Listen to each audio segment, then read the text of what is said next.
Cross the board accountability हमारे मुल्क में इस्तेमाल होने वाली वो टर्म है कि जिसमें लाठी भी सलामत रहती है और सांप भी। हाँ, अलबत्ता कौमी खजाना बिस्तरे मल्क पे आ जाता है।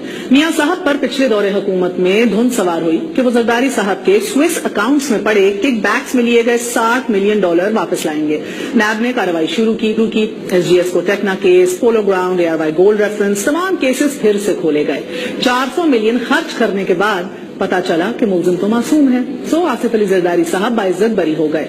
मियां साहब के दोनों अदवार मिलाकर अगर देखा जाए तो सिर्फ जरदारी साहब के एहतसाब पर $2.25 अरब खर्च हुए। आसिफ अली जरदारी से मिस्टर 10% का सफर जरदारी साहब ने बगैर एक पाई अदा किए तय किया। अलबत्ता तमाम आसाइशों के साथ कुछ साल A+ कैटेगरी जेल में जरूर गुजारे। पीपल्स पार्टी ने अपने दौर में $70 मिलियन बदउनवानी केसेस के डिफेंस में खर्च किए।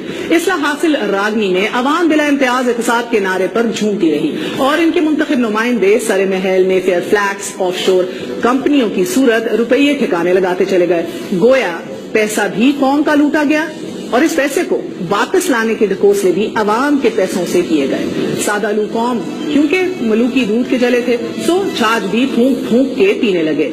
उम्मीदें नाकाम कमिश्नों, बोगस इंक्वायरियों और लाहासिल कमेटियों से जोड़ी रखी, क्योंकि तारीख यहाँ भी एहतजाज और सड़कों की सियासत को मंफी मकासद के हसूल से नक्की करती है।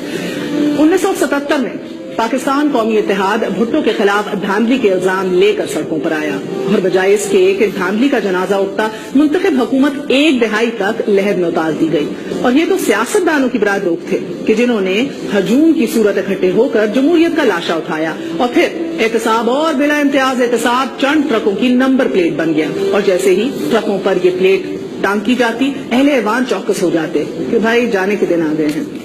एहतसाब के इस खेल में एक पाई भी लागत खजाने में वापस नहीं आई और आज फिर पनामा की सूरत एहतसाब के इस पुराने तमाशे का टिकट हाथ लगा है। ऑपोजिशन अपनी तरफ खींच रही है और हुकूमत अपनी तरफ, और कौम के लिए ये शो मुफ्त है।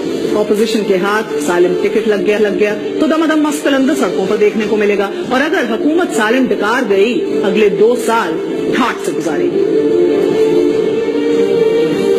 मर्तबा फिर खुद को अपने पूरे खानदान को एहतसाब के लिए पेश करता हूँ, क्योंकि जमहूरी और मुहज़्ज़म ममालिक में यही रवायत है। वालिदैन, बच्चे और बीवी या शौहर ये इन्वेस्टिगेट होंगे। ये वजीर आजम का खुद मानना है। आगाज वजीर आजम और उनके खानदान से। हुकूमत ये तासुब देती रहेगी कि सिर्फ एक शख्स को निशाना बनाना चाहते हैं। उनका सारा मौक़िफ़ क्या है? उनका मौक़िफ़ ये है कि सियासत कर रही है, वो वक्त पूरा करना चाहते हैं, वो इंक्वायरी में दिलचस्पी नहीं है। जिनका नाम पैनामा पेपर्स में आया है उनकी तहकीक भी हो और उनको सजाएं भी हो। जो TOR से फरार हासिल करना चाहते हैं, फिर इसका फैसला सड़कों पे होगा ईद के बाद।